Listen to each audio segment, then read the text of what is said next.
Good morning and welcome to this site event. My name is Christian Thiel. I'm the head of the Energy Efficiency and Renewables Unit at the Joint Research Center of the European Commission.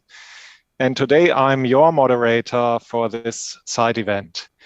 Welcome to the site event on photovoltaic resources towards climate neutrality. I'm glad that so many of you joined today for this site event. Let me quickly give you some general information about the event. First, this event will be recorded. Second, we will use Slido for asking you 2 questions during the event. You will also be able to ask your questions via Slido, and you can also vote on the questions that you pose. Let me give you a short overview of the agenda of this event. First, my director, Piotr Szymanski, will give us a short welcome address. Then we will have a Slido question for you. Then we will listen to 4 presentations from our speakers from IRENA, the European External Action Service, the Technical University Delft, and the Joint Research Center.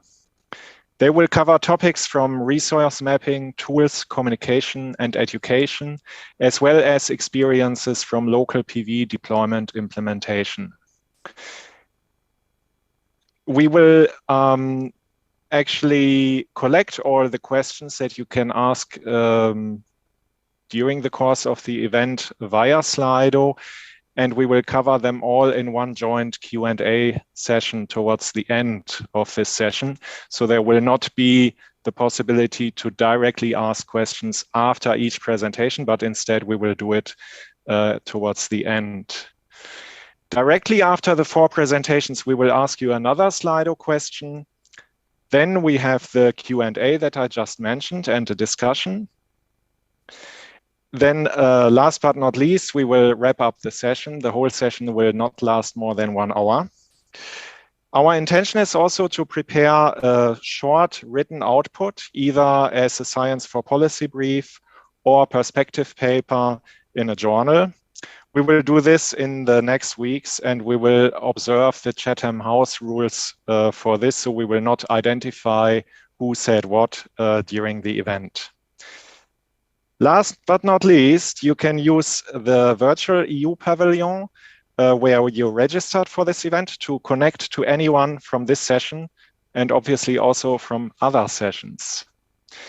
Let me now introduce to you our first speaker for the welcome address, my director, Piotr Szymanski. Piotr, the floor is yours. Thanks, Christian. Good morning and welcome to this session. I'm director responsible for the activities related to energy, transport and climate at the Joint Research Center of the European Commission. The Joint Research Center is the European Commission's science and knowledge service. Our role is to underpin European and global policies with scientific evidence. The partnerships with European and international stakeholders are part of our policy support work. They are vital to address the complex scientific questions in a holistic and inclusive manner. This event and session are right at the core of this cooperation.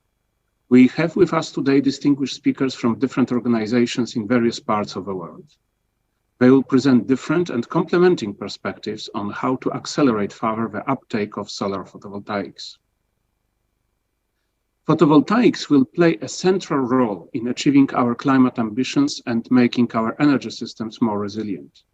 For the past 10 years, photovoltaic electricity generation has been the fastest growing power generation source worldwide. It's already the cheapest electricity source in many countries. We need a continued increase in PV deployment in our efforts to limit to 1.5 degrees the global average temperature increase. Photovoltaics can also play a major role in enabling access to sustainable energy without increasing emissions. It's a democratic source of energy in the sense that solar resources are available almost everywhere at no cost. It's also very scalable, from supplying single households up to gigawatt installations. We strive for the just energy transition. Here, photovoltaics is a powerful tool for energy communities that organize citizens-driven energy actions to pave the way for a clean energy transition. Helping a faster deployment of solar energy on our journey towards climate neutrality needs robust information, data, and tools. Education and citizens' involvement are equally important. Many organizations work with various stakeholders on all these aspects. Collectively, we need to identify gaps and areas where more work is needed. It's also important to have a good communication among these organizations and with the citizens. For today's session, we've brought together first-class speakers whose organizations are very much involved in various aspects of energy transition. We'll hear their thoughts on the subject. This session will be an opportunity to give more visibility to what we do right and to identify what we can do further with photovoltaics to accelerate our journey towards the climate neutrality. Therefore, without further ado, floor is back to you, Christian. Thank you very much, Piotr. Now is the time for all of you to give us your feedback via the Slido. We have one question for all of you. Can we please see again the Slido link with a question?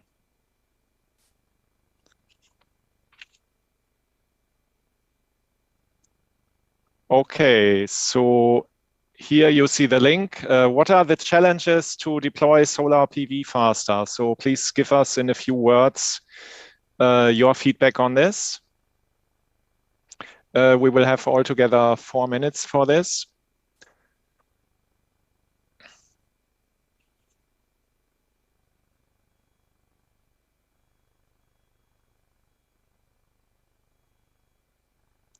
And as a matter of fact, the technical team, if you want, you could already show the results.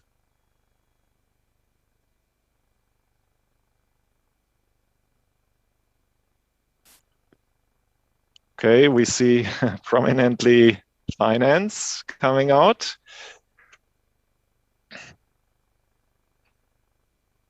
Permitting, storage.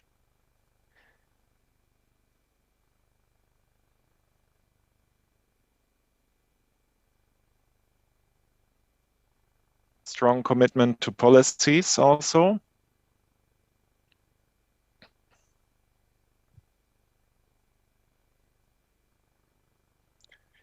Yes, okay, there is, we could also, what we can do is, we leave this word cloud open until the next actually then Slido question. So you can also put your questions, your feedback during the other presentations. So we will collect the word cloud later then. But please show me once again the word cloud. Yes, okay. So permitting and finance come out very clearly. Storage, public acceptance, more education, online tools. So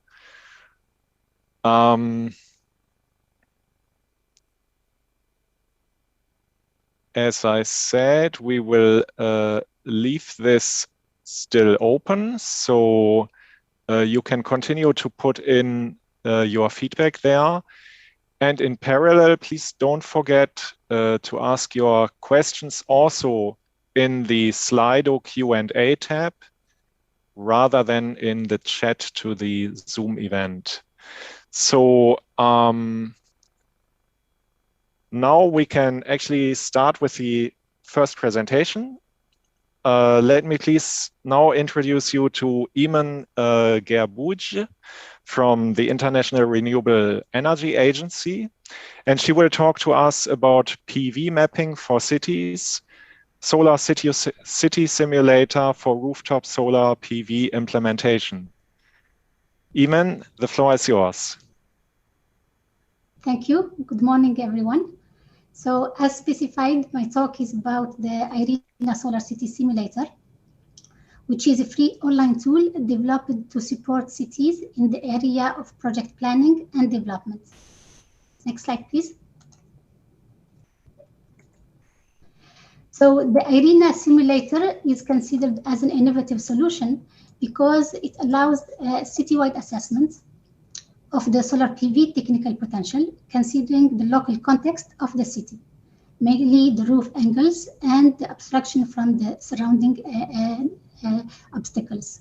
It also allows the user to test different system designs, policy instruments, and incentive schemes to estimate the financial potential of their installations. The simulator also provides an overall estimation of the socio-environmental benefits for each scenario considered. And basically here we talk about carbon emission reduction. Ultimately, the simulator will help homeowners and investors in deploying a PV system, and it will help governments in developing solar programs and setting their NDC's targets. Next slide, please. So the development of the simulator for a given city involves three main phases. So the first phase is the creation of 3D building footprints and digital surface model using satellite images. This step aims basically to capture the city features, which include the building height, roof tilt, and orientation. In the second phase, we have the identification of the suitable area of the roof to install the PV system by calculating, of course, the electricity generation using power models. So the modeling will require the use of typical meteorological year data as inputs. It also considers all the roof angles and shading from the neighboring obstacles to calculate the hourly electricity generation. And then at the end, aggregate all the simulation to get an annual production. The third step is the quantification of the impact of the policy incentives on the financial indicators and the quantification of the social environmental benefits using simple metrics. So the developed methodology is backed by a user-friendly platform that allows first visualization of the social technical potential at a high spatiotemporal resolution. So we have hourly data displayed for each square meter of the roof. So the platform also allows the simulation of the financial potentials for 3 case studies. So we have 3: homeowner, community or investors, and municipality. And these simulations are conducted using different input parameters. The platform also allows the users to download the assessment results in a form of graph, tables, and reports. And we have also an interesting features of here, the platform allows the user to switch between different simulators for cities to view and compare the economic returns on a simple or a single platform. So we can say that this solution delivers a cost-effective and scalable platform for cities. Next slide, please. So the simulations are conducted based on different input parameters, as I specified before, and these parameters are related to the roof, the system capacity to install, system costs, financing options, consumption-related information, existing policy incentives, and greenhouse gas emission factors. All these inputs are displayed on the left side of the slide. Most of these parameters are provided by the energy and finance experts from the country to take into account again the local context of the city. Otherwise, if they are not available, we get them from IRENA databases or the literature review. As for the output parameters, we have the system outputs, which include the PV surface area, annual production, and the hourly and daily generation profiles. So we have also financing outputs, which depend on the case study. So we have 3: homeowner, community, and municipality. And mainly in the financing outputs, we have the payback, total revenue, and internal rate of return. So we have the social environmental benefits output, and it includes mainly the greenhouse gas emission factor reduction, and also the number of job creation opportunity for a given installation specified by the user. So the simulator basically allows user to change the input parameters that we have on the left side of the screen and test the different scenarios, leading to an indication of the favorability or not of their projects. Next slide, please.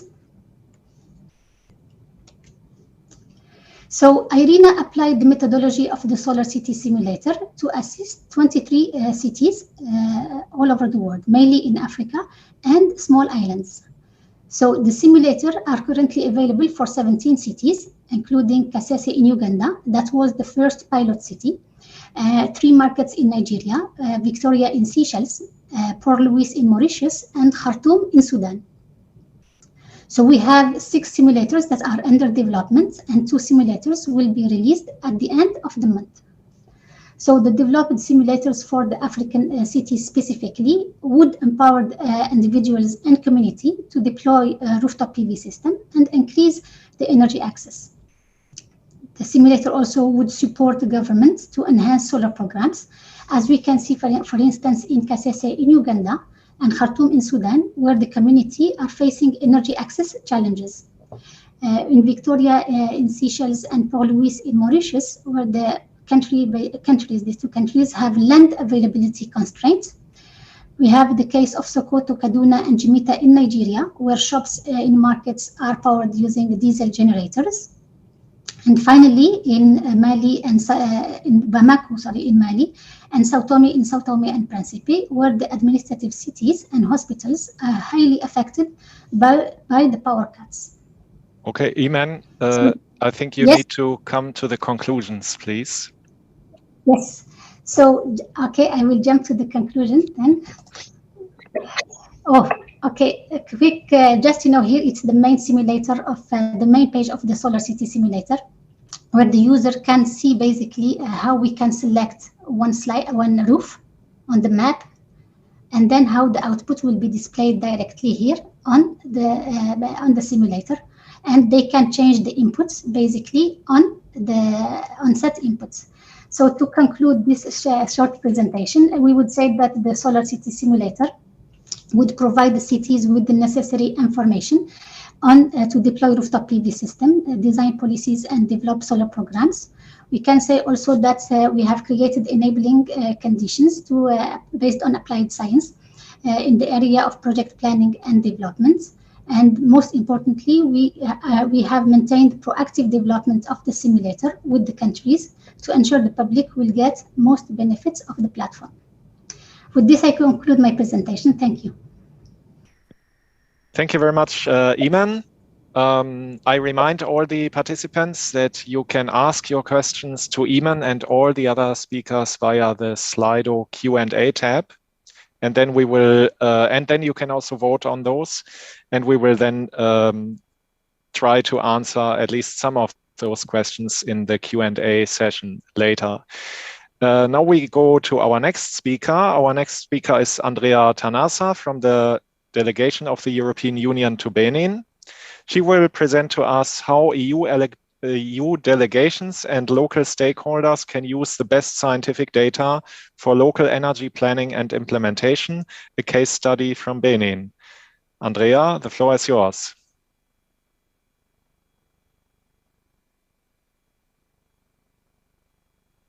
You are mute, I think. I can't hear you.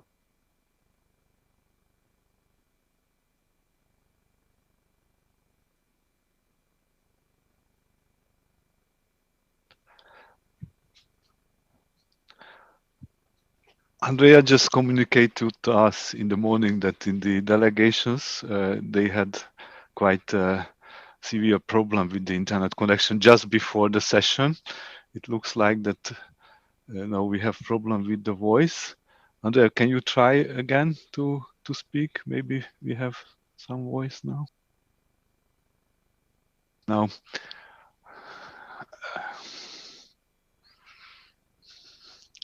Yeah.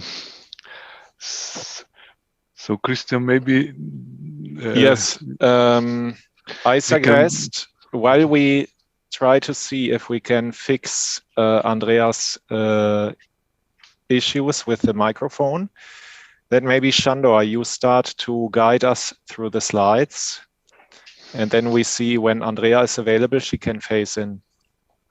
Okay. So let's have the slides. I will try to do the best on behalf of the colleagues in Benin on the delegation. I think this, in fact, this internet problems shows that the local implementation of energy and other related policies are high priorities. Now we can see it's not only happening with the internet, but also quite a few blackouts in the different countries in Africa.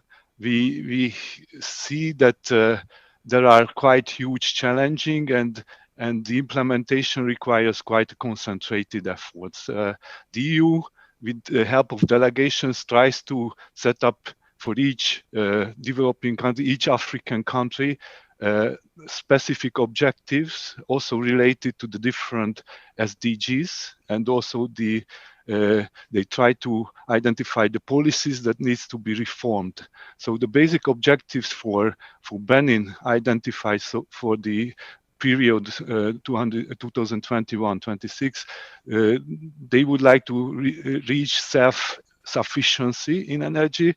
They would like to achieve a coverage rate of 88%.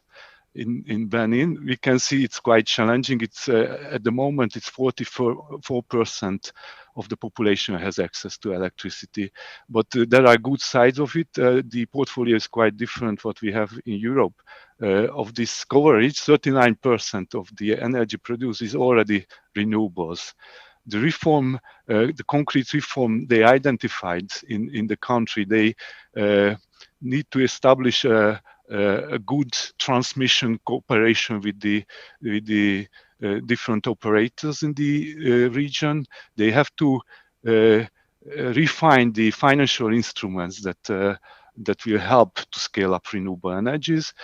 Contract should be restructured, and also on policy level, they would like to help to make the reform in electricity policies.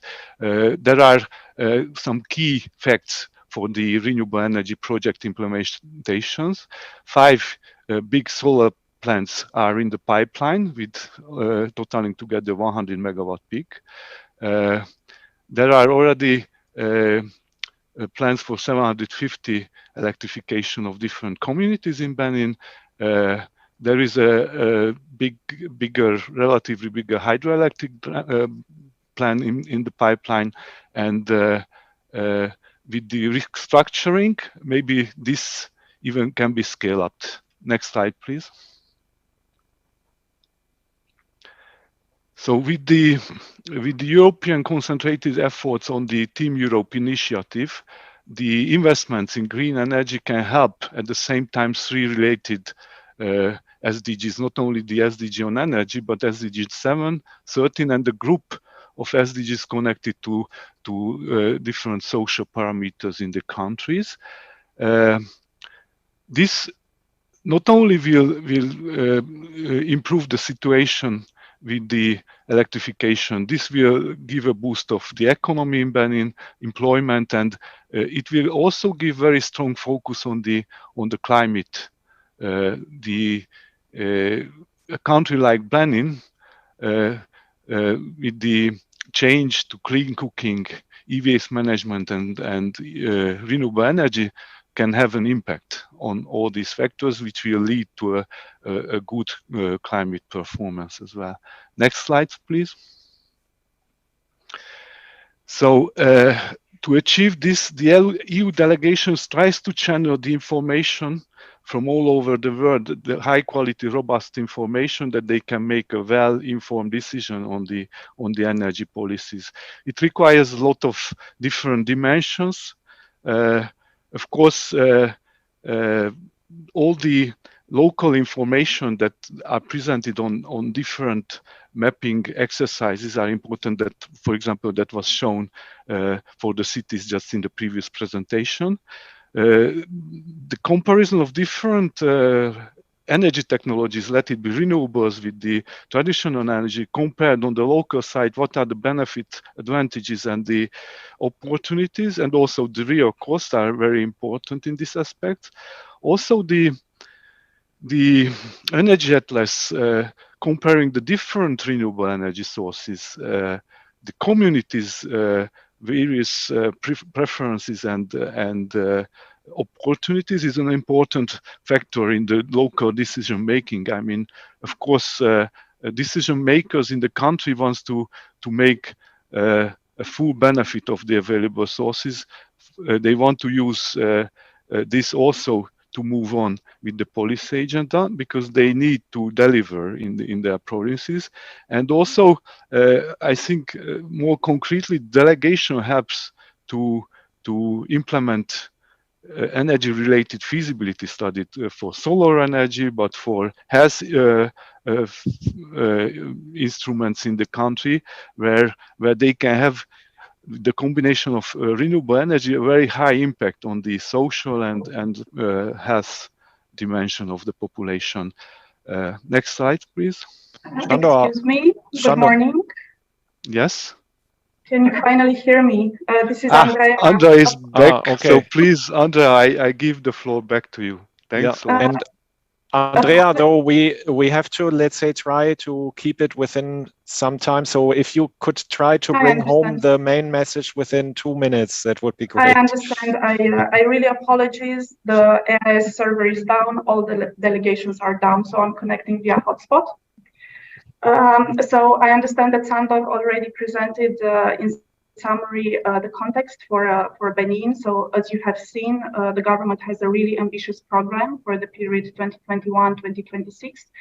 Renewable energy play a really important role, everything which is increasing electricity access and energy efficiency. I will not go into detail. You will see the objectives of the government and also the reforms, as well as a list of key renewable energy projects. To address all these priorities, actually the delegation is working together with the member states, EU member states, which are present in Benin in the energy sector, so Germany, France, the Netherlands, as well as the European Investment Bank. We have a number of projects that are part of the Team Europe initiative, which is green energy in Benin. And once again, solar plays a really important role.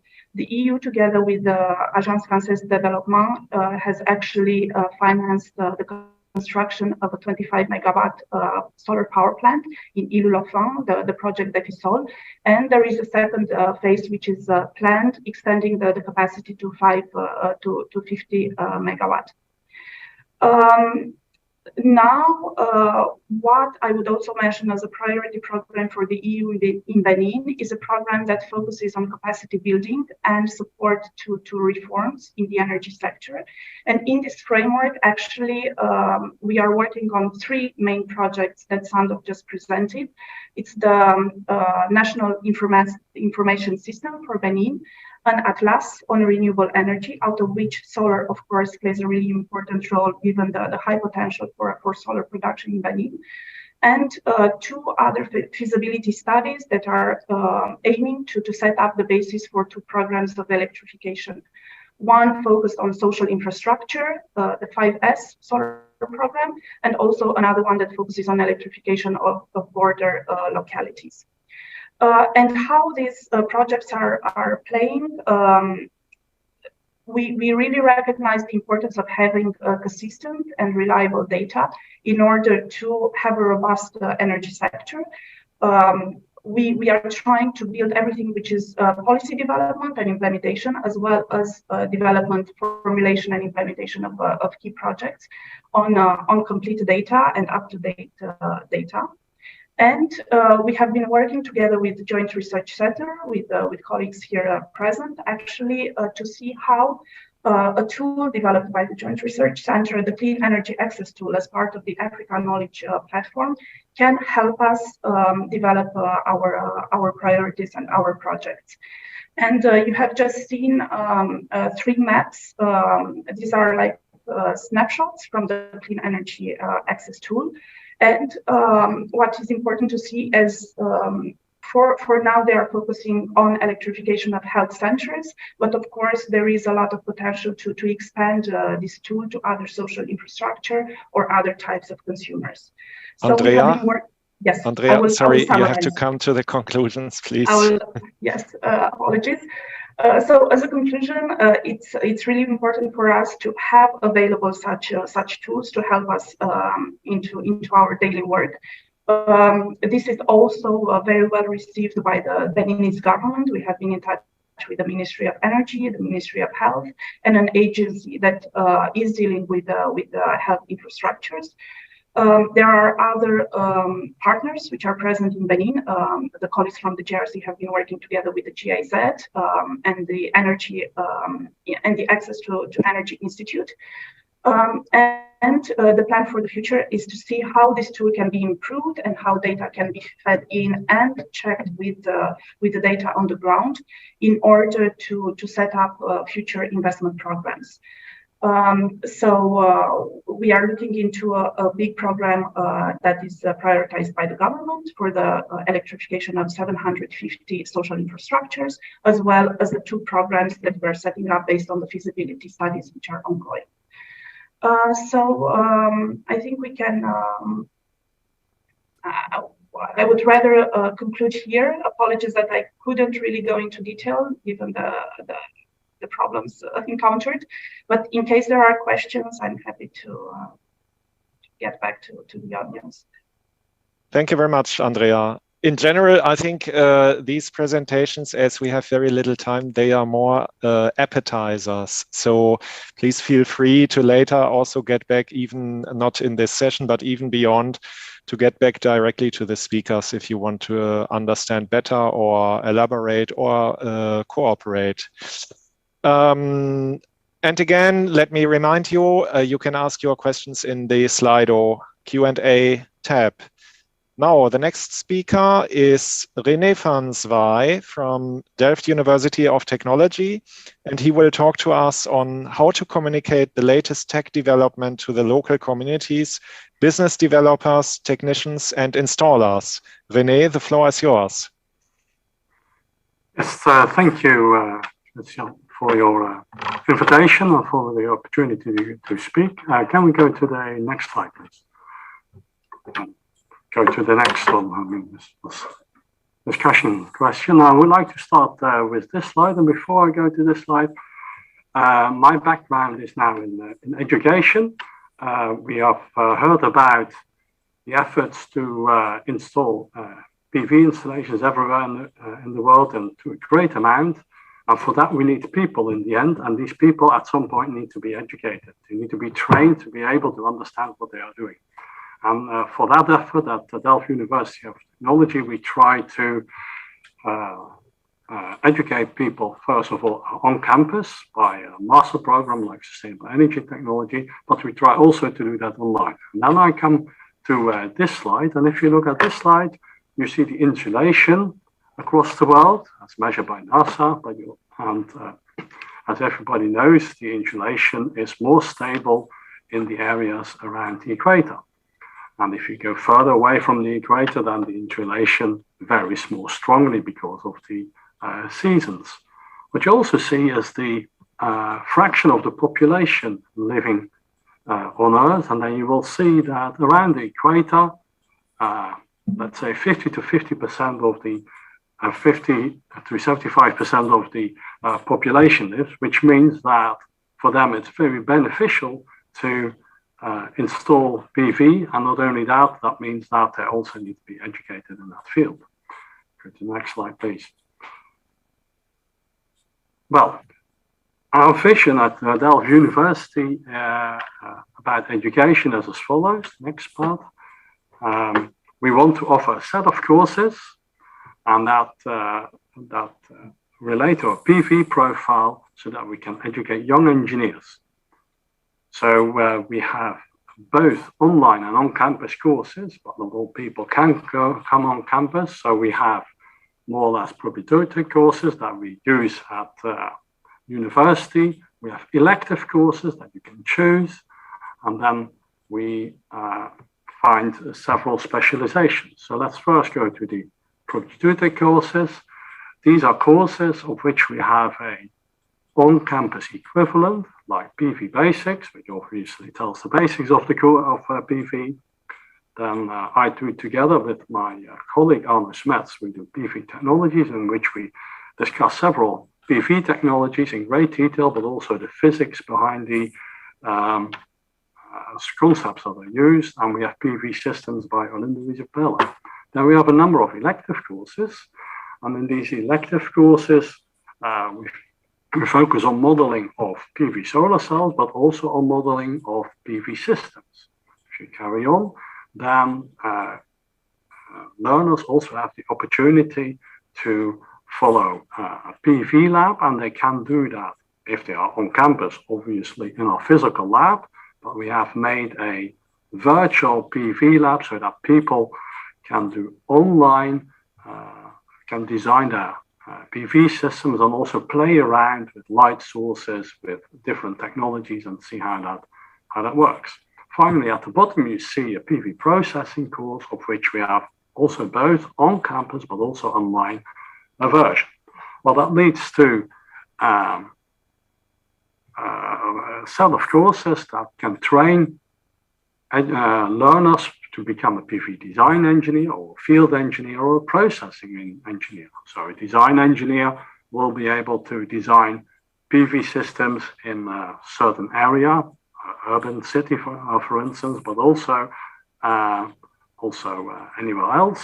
Whereas the field engineers are more the people that come and do the work on site, and that doesn't mean that they only are putting down the solar panels and turning the knobs, but also, wait a moment, okay, go back, but also the other. And then we have also a PV processing engineer. Those will be the people that work in a lab or in a factory.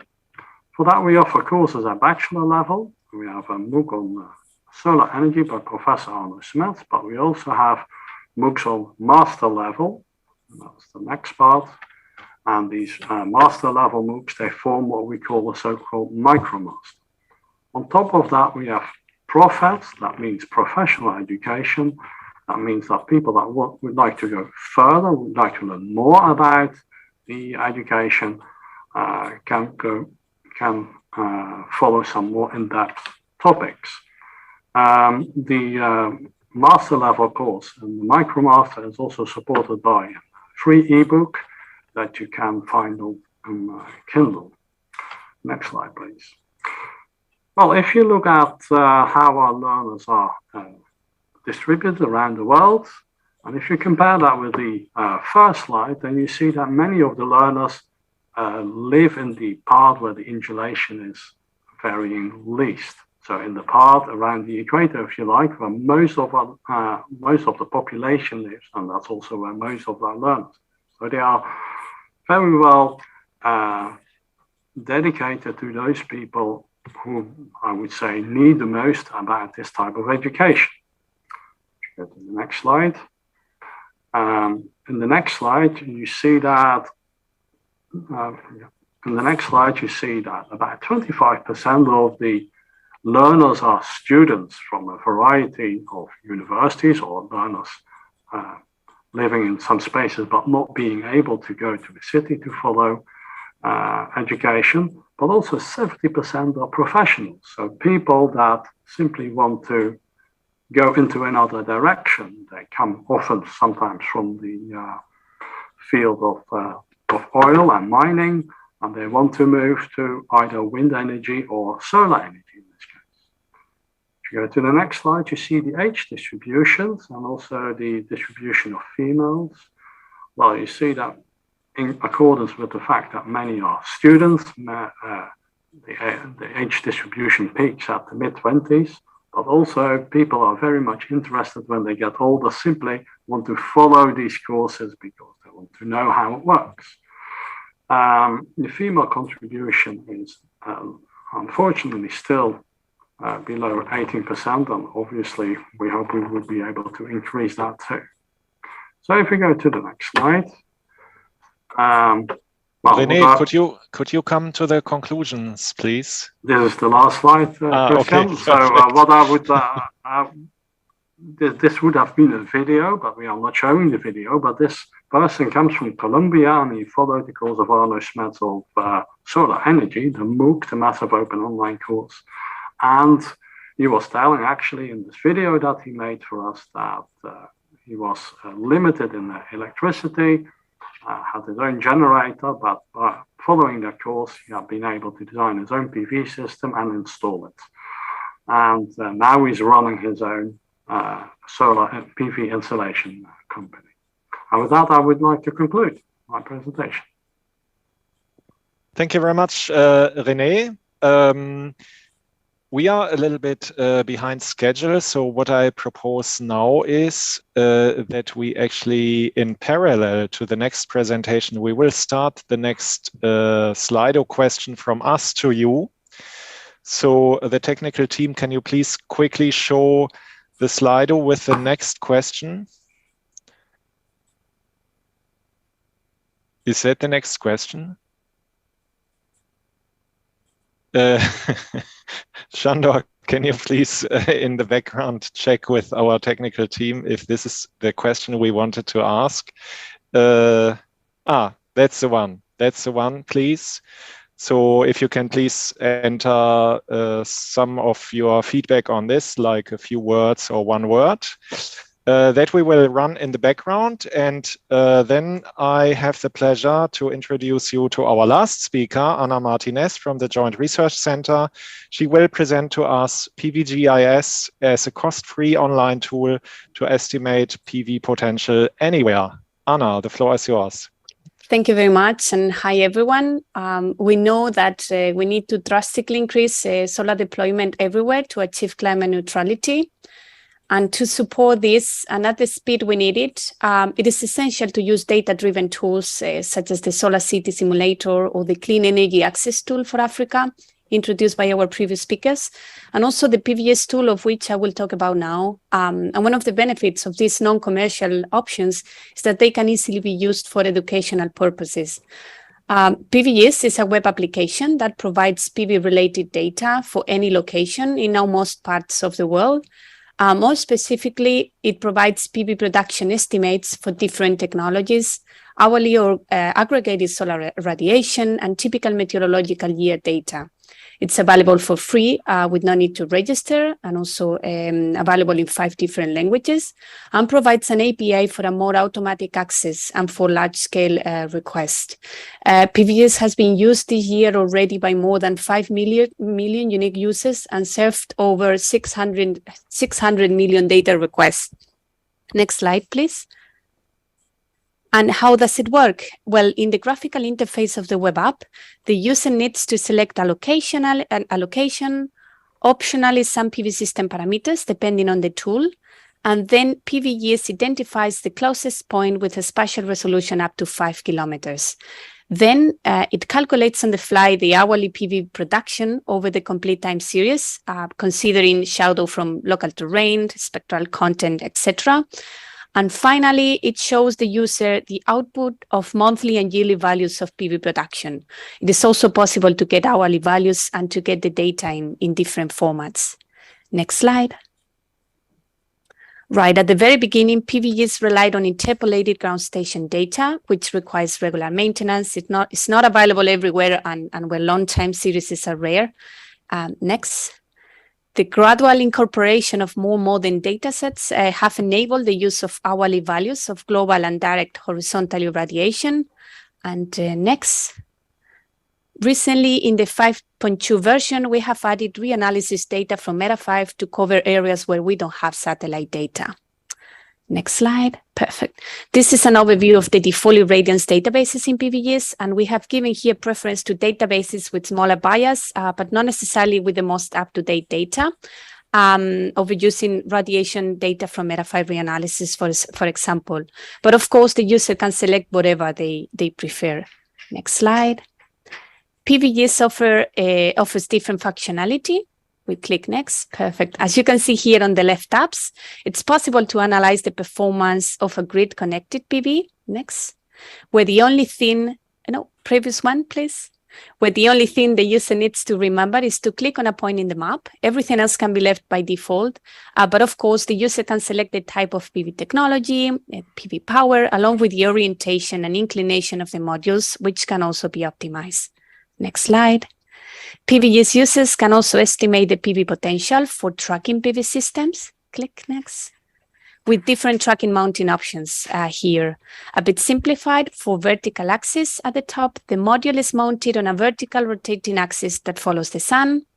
Now for inclined axis, the module follows the sun on an axis that points in the north-south direction. And for the two-axis option, the module can follow the sun in the east-west direction and at different tilted angles from the ground.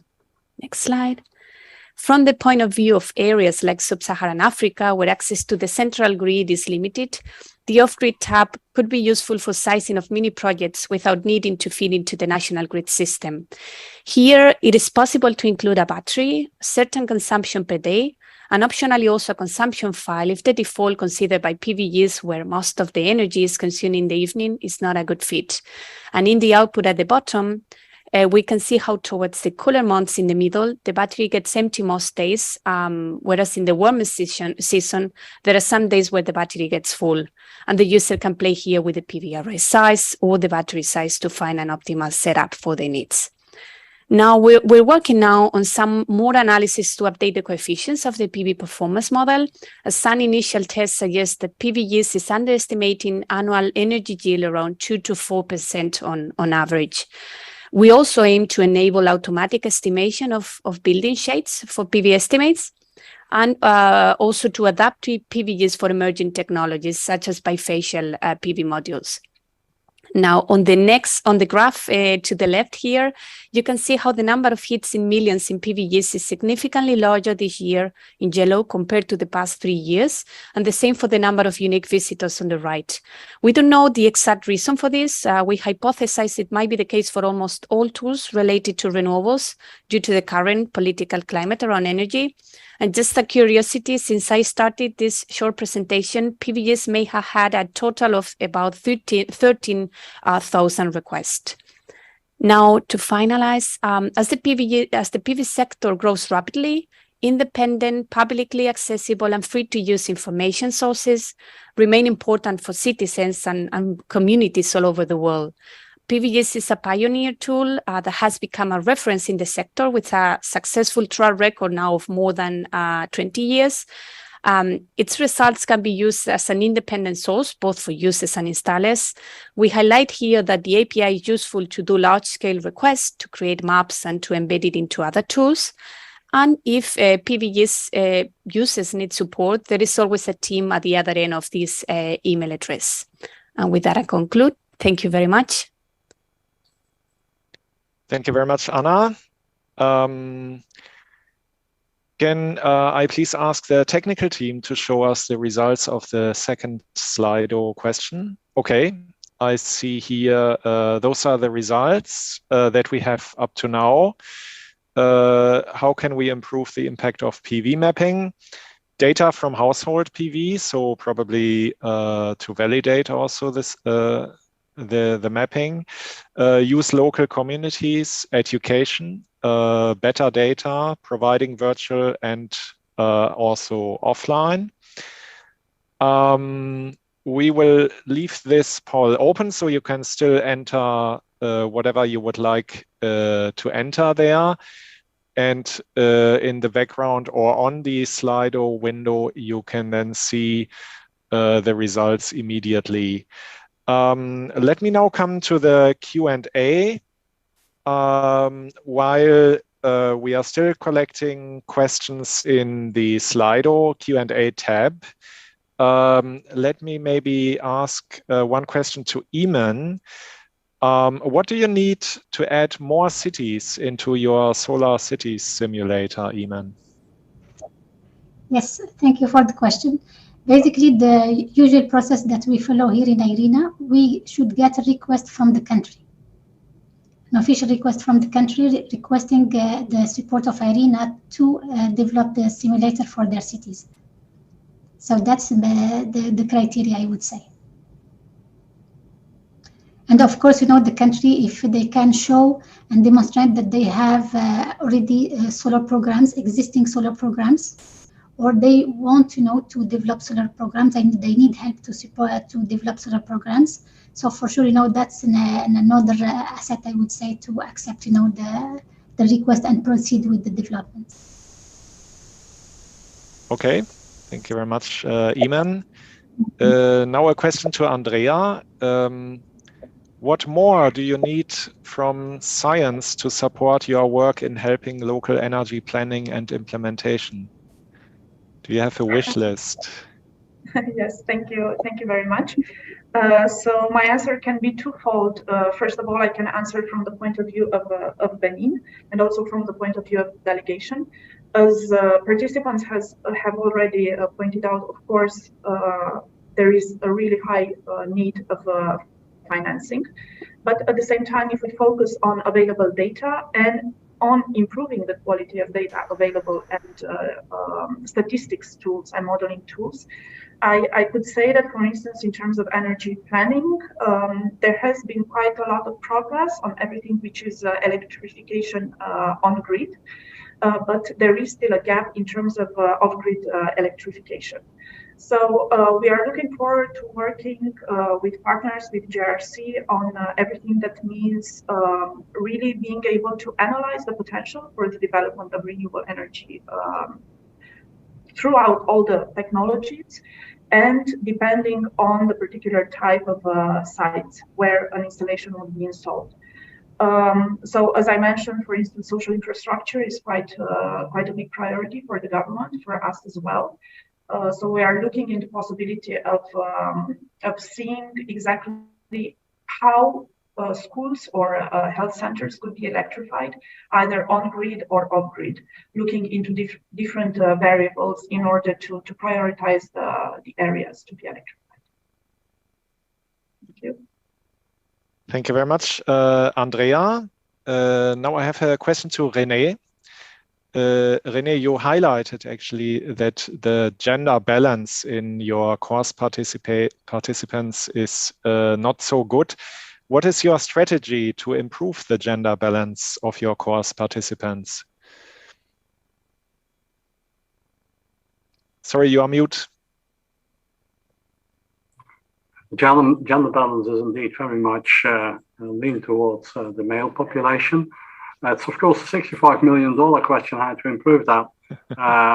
Also within the engineering courses within the Netherlands, the female intake is about 20% of the total intake. Within the online courses, it turns out to be more or less similar. It's difficult, we do not keep track why that is. We have only some indications like that access to internet or already having some background. The courses that we offer do need some engineering background in order to be able to follow them. And obviously that needs to be improved. That access needs to be improved worldwide. And within the Netherlands, you see then that you need to access girls already at an early age, at the time that they make a choice, and they tend at the moment to choose more for the social sciences and the language sciences rather than for the engineering part. Hopefully, if you can address them earlier and show them the relevance of this topic, we hopefully can improve that part. Okay, thank you very much, René. Now one question to Anna. One of the feedbacks actually from the Slido was need for better data. So robust data can actually accelerate the deployment decisions. How can you further increase the impact of PVGIS? Thank you, Christian. Right, so probably the most straightforward way to increase the impact of PVGIS is to increase the number of users. More publicity and specifically targeted publicity addressed to specific profiles could help on this. This is something we're working on at the moment, and for which we would be happy to also get some assistance from some of the organizations in this call. We can also increase the number of languages of the tool, as this might be a barrier for certain potential users. Maybe Portuguese or Chinese could be good next languages to add. And as my last point, another key dimension is to continue to invest in the maintenance and development of the tool, so that it's perceived by users as a tool that is reliable and also that is worth resorting to. Thanks. Okay, thank you very much. I think we need to now wrap up, because we really have to finish directly at 11. So we have 4 minutes left. I learned a lot. It was a very fruitful exchange. I actually learned that 75% of the world's population live in an area which has good solar potential, and also a rather, let's say, even distribution of solar potential throughout the year or throughout the seasons. And there is then obviously the need to somehow translate that into actual deployment, with a strong emphasis on actually easy educational concepts and also easy access to PV resource information. I think we covered that quite nicely in this session.